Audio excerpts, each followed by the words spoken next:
She took the world by storm at the 1976 Olympics in Montreal, scoring the first ever perfect 10 in gymnastics, a feat she would duplicate 6 times before the Games came to a close. With her coach, Bella Karolyi, at her side, she continued to shine, all the way through the 1980 Moscow Olympics, where she won 3 more medals for her native Romania. But her life started to change following Karolyi's defection in 1981, and eventually she did the same, defecting in 1989. Today she's married to fellow Olympic gymnast Bart Conner and works tirelessly on behalf of such causes as the Muscular Dystrophy Association, International Special Olympics, and the Nadia Comaneci Children's Clinic in Bucharest. Hello, I'm Ernie Manouse. Coming up on Interviews, our conversation with 5-time Olympic gold medalist, gymnastics superstar Nadia Comaneci.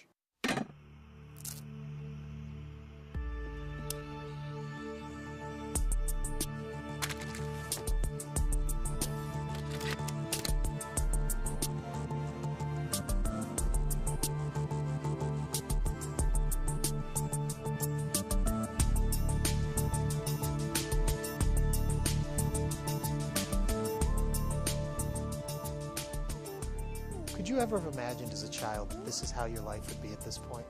Of course not. I started gymnastics when I was 6.5, and I had a lot of energy like many other kids at that particular age. And my mom decided there was a good place for me to play in a gym. I used to destroy all the furniture in the house. And she just wanted to occupy my energy with something. So I was lucky that in a place where I was born, it was a gymnastics school. And I started to go there once a week. And I loved it because I could do things that I couldn't do at home. And just for the love of it. I had no idea that this is going to take me to the accomplishments that I had at the Olympic Games in '76 and, of course, in 1980, and everything else that happened after that. I like to be surprised with a life like that because it's better not to think where you're going to be in 20 years from now, just to have little goals every day, and the big one is going to come later. Is it a natural talent, or is it something you learn to do? I think it doesn't hurt to have some talent. Probably I would have been pretty good in any other sports. I was just lucky to have a gymnastics school next to the place where I was born. But I was a kid that I was very competitive since I was 5. I know that at 5 years old I competed in a kindergarten in a tricycle competition, and I won that too. So, so you're always a winner. Not always a winner, but I like to be the best in whatever I do. The story I heard is that Bella came to your school, your elementary school, and saw you and a friend running around and playing and being physical in some way, and knew at that moment those were a couple of kids he wanted to get in his school, and that he searched the school over to find you guys because you had disappeared again. True? I'm not sure exactly what's the true story because Bella remembers one way and I remember another way, and people tells me another way. I was doing some kind of gymnastics by the time when Bella came to the kindergarten. So I think a friend of mine that there was also playing with me in a gym was at the kindergarten on that day when Bella came, and I think that he asked us who loves gymnastics or who can do some kind of gymnastic tricks. And we've done some cartwheels and other things that we've learned. So that's when I believe that we got to get to be coached by Bella later and his wife. Actually, I started with his wife before I started with Bella, and I had 2-3 other coaches before Bella took the group, and we were a team in the place where I was born. I heard you say in an interview before that the secret weapon was that you guys trained for so many hours every day, that the other teams would train for 4, but you guys would train for 6 or 8 hours. Is that true? I think so, but I don't think that only Romanians, only us, we train that huge amount of hours. I've heard that also the former Soviet Union used to train the same amount. And also China, I believe they did train the same amount. So after everybody found out that the big secret is a longer amount of hours to train, they started to do that, and they became better. Did you ever feel like it was stealing you of your childhood? Did you ever feel like you were putting so much time into there, you didn't have time to be a little girl? I wanted to spend time in the gym because that was my, I was happy there. I had friends, and everything I was doing was with 20 other girls. I stay away sometime occasionally from the gym, and I didn't like it. I just had more fun there. I think every time when I was coming home, I was talking to my parents only about what I've done in the gym, and I can't wait to go the next day. Yeah. What do you learn from those experiences about accomplishing dreams? Was there a goal that you had set for yourself, or was it just doing what you were doing? I think there were little goals that especially in gymnastics, just to be better the next day. And, I used to write on my notebook about things that I've done today and what I can do better. So I've read that all the time the next day, and I was trying to be better today than yesterday. And I think that's the best way to go through life. Now, you got the first perfect 10 received in gymnastics in the Olympics. When you get that, do you realize that it's significant at the moment? And if you do realize it, does it help you lose focus? All of a sudden now, are you thinking about something you shouldn't be thinking about? At 14, when I got the first 10, which was actually a 1.00 because the scoreboard was not prepared to show a 10. I remember that Longines was the company that created the scoreboard. And they actually called the president of the Gymnastic Federation to ask them if somebody will score a 10 in gymnastics, and they said nobody will score a 10. So when they heard nobody will score a 10, they just didn't put enough lights in space before the decimal, and when the 10 was supposed to come up, it was a 1.00 because there was no space to make a 10.00.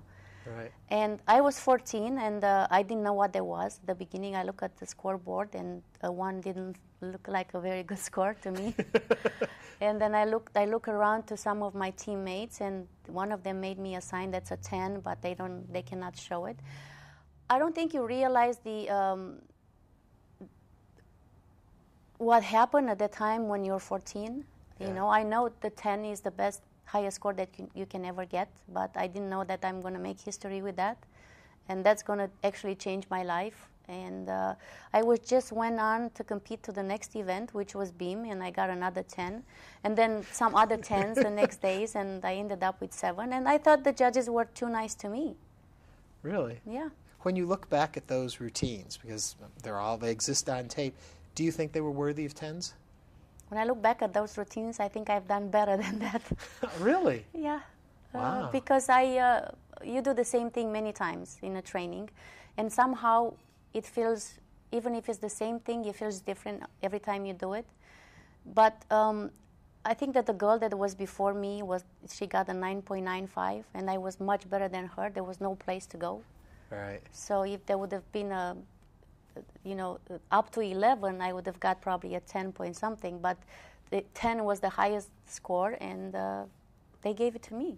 When you get a high score like that, and then you go back home and you're training now again for whatever's next, is there a point that says, why do I need to keep training? I've already gone as far as I can go. I've got the perfect score in the Olympics. What's left? No, because I wanted to go more, and it's actually harder to keep yourself on that position than going to that position. You know, nobody knew me when I was competing in '76, and I got the 10. Then after that, everybody wanted to know about me, where I'm coming from, and what's my secret. Why am I so much better than everybody else? So there was a huge curiosity, and I was still young. I still wanted to do gymnastics. I was planning to retire in my 20s. So I was 15. I thought I can do another Olympic cycle, which I went for it. Yeah. How much did your life change after this? When you went back home, was life different?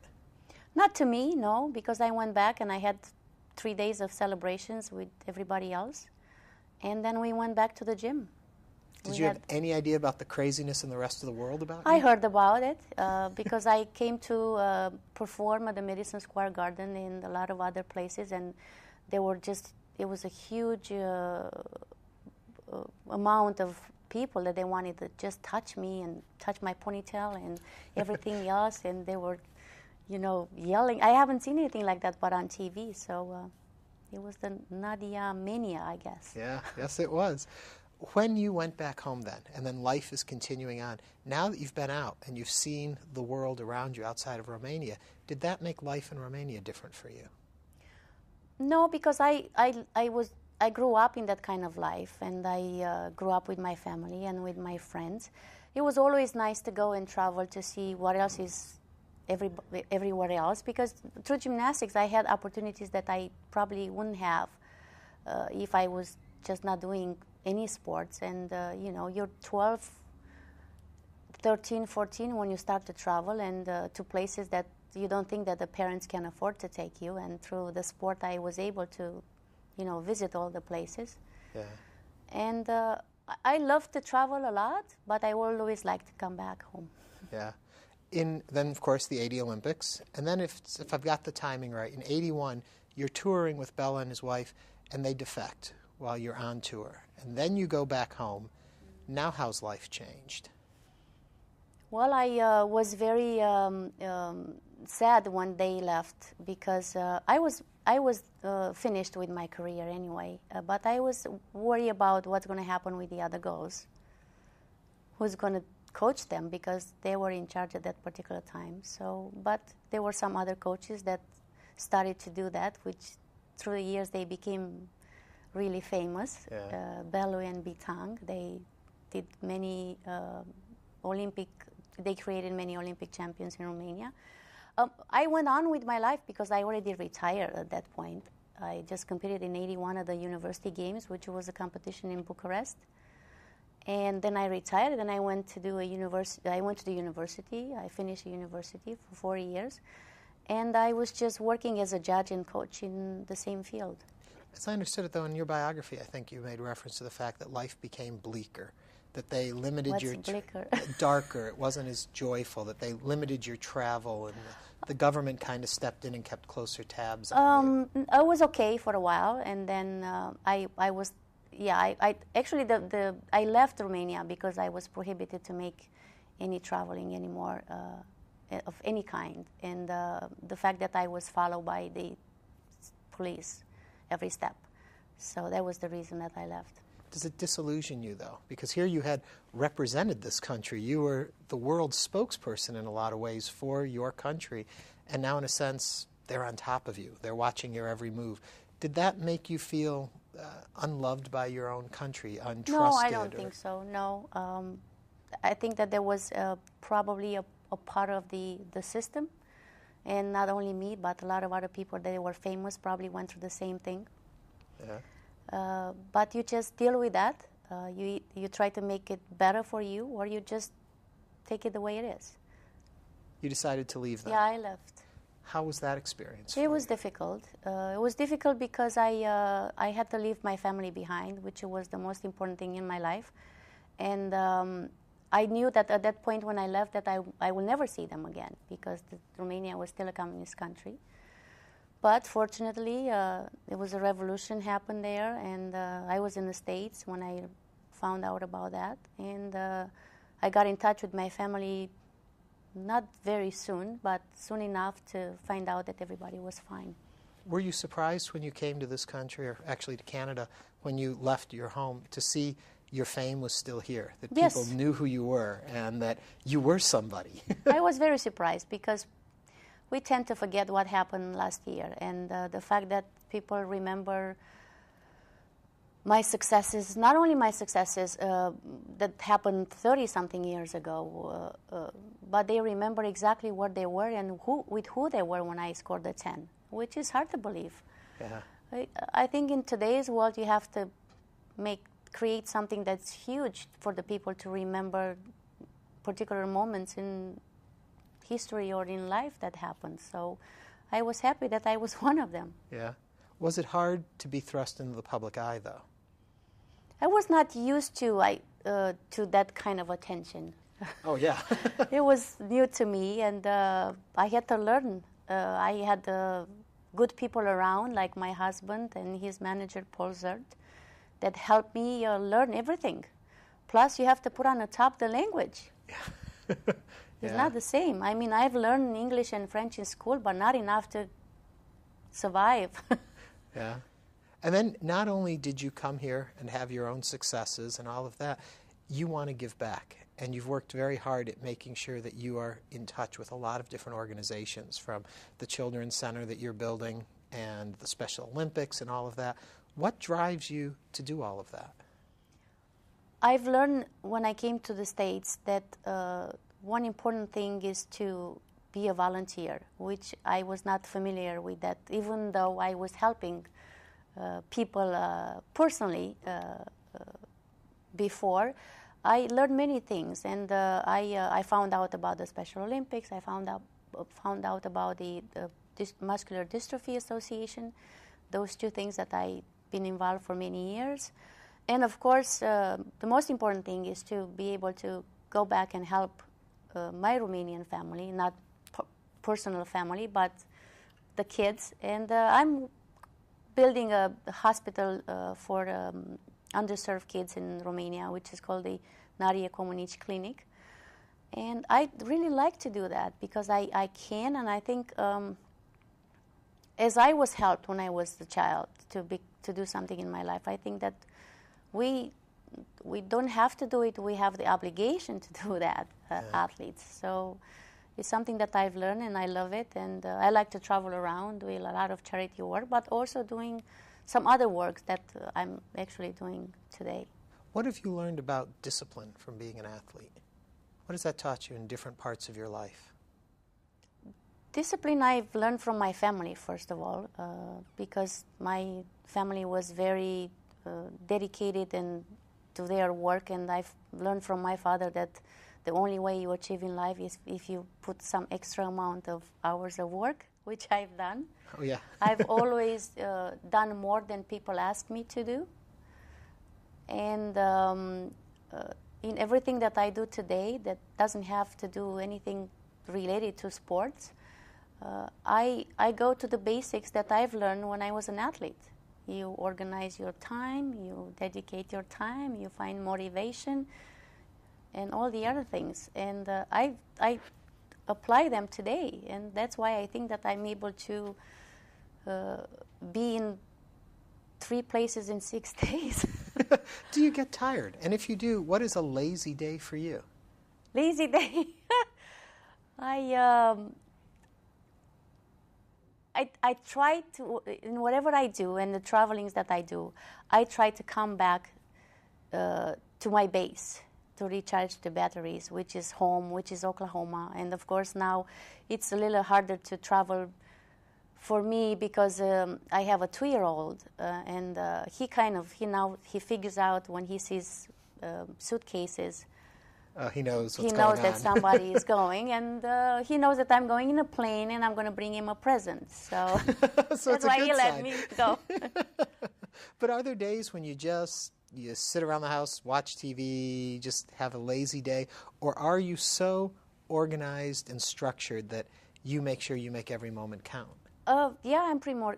Even a lazy day is not a lazy day for me. I mean, what's a lazy day? No, I like to do. I will have many lazy days later in my life. I guess I have time for that. So you get those later But now on. I like to travel, and I like to be together with a lot of former Olympic legends that I do a lot of work with, which is Mark Spitz, and we travel together. And I love to be with Mark because he's such an interesting personage. Yeah, yeah. So we travel together, and we do this your personal best campaign, and I think it's a great motivation for us to talk about your lifestyle. It's never too late to do something for you, and of course my personal introduction of the way of using Botox, which is very important to me at this particular age. Okay, there are lots of people out there that use Botox. Yes. Very few will admit to it. Why do you? I think that many years ago people wouldn't talk about it, but now it's just a part of your lifestyle. And I have a great friend who does my eyebrows, Anastasia. She does the eyebrows to all of the celebrities in Los Angeles. Yeah, she's Romanian. And she used to be a gymnast. And then she introduced me to the Botox because she said, I can fix your eyebrows, but what you going to do about your 11s? And I'm like, what's an 11? This was about 6 years ago. So she said, you know, when you turn a particular age, you're going one direction, and there are many ways that you can fix some things, little things, which become very important to your lifestyle. So how important is the physical, especially with someone who does the work on so many causes, and I hate to say important causes, but when you stack these things up, physical appearance compared to working with Special Olympics and all of that, how do you see them meld together? I think that it's very important because people have this image of athletes of like being ageless and like being, in my case, being 14. And I don't want to be 14 anymore. I mean, I'm 46 and I like my life at 46. I think that I was fortunate to take care of me because I've learned a lot through sports. And I have a lot of information. I have friends who give me information. And I think this is the important aspect of life. Have a lot of information out there and try to see what works for you. Yeah. Tell me a little bit about Bart, your husband, Connor. How did you two meet? We've met in 1976 in Madison Square Garden. We did compete in the same competition called the American Cup. And it was his birthday.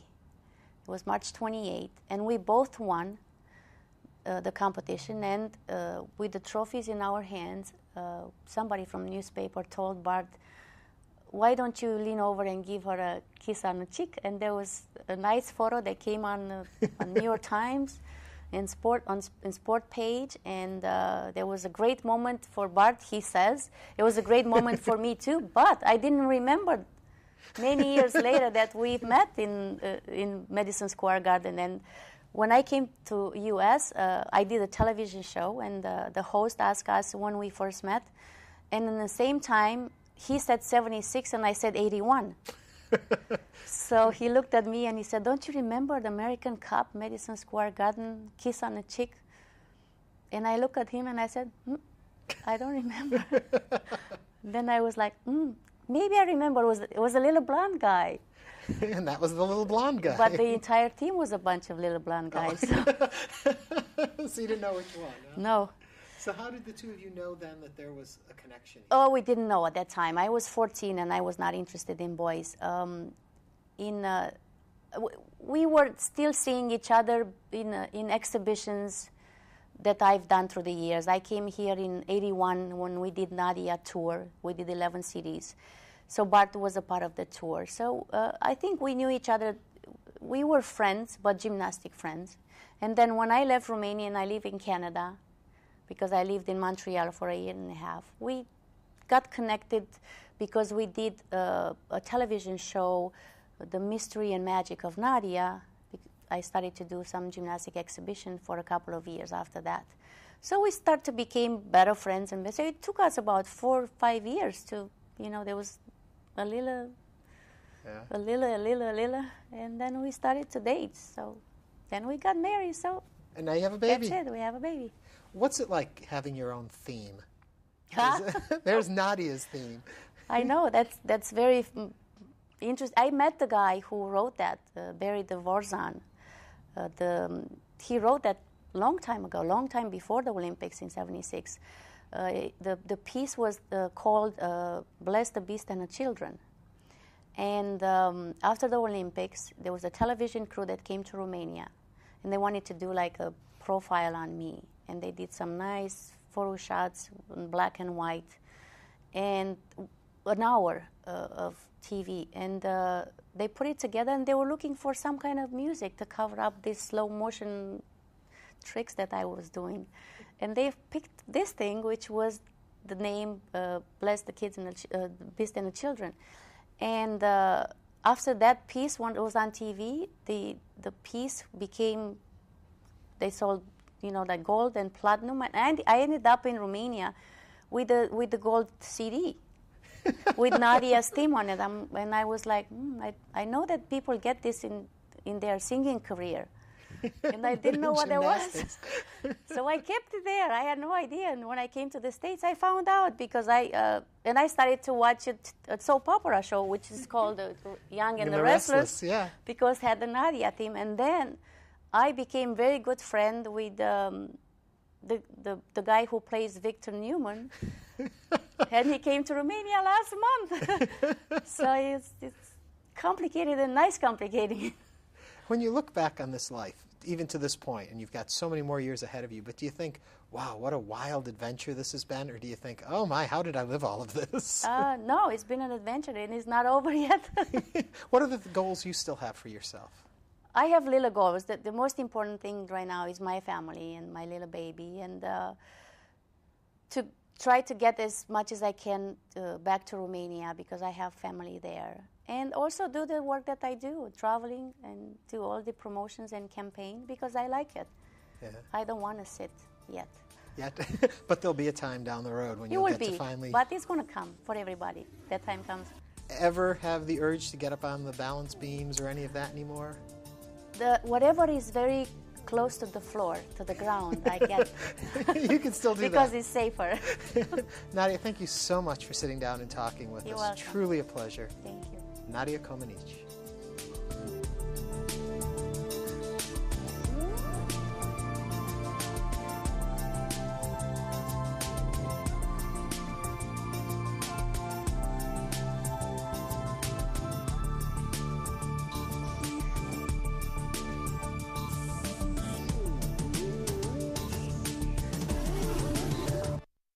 To order a DVD of this or any episode of InnerVIEWS, please visit HoustonPBS.org.